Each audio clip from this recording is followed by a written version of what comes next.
गत 30 मार्च 2021 रूपसारू भंजपुर जाके railway electrification CRS करा जायथिला एवं तापरे 3 अगस्त 2021 रु शालीमार भंजपुर सिमलीपाल एक्सप्रेस प्रथम थर पर इलेक्ट्रिक इंजिन सहित आसला एवं 4 अगस्त 2021 रे ताकू भंजपुर छाड़ला परे बारिपदारे सेरिमोनियल फ्लैग अप करा जायथिला।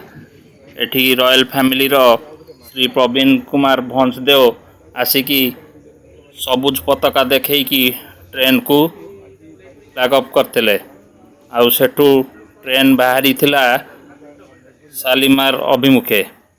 एटा गोटे ऐतिहासिक क्षण थिला।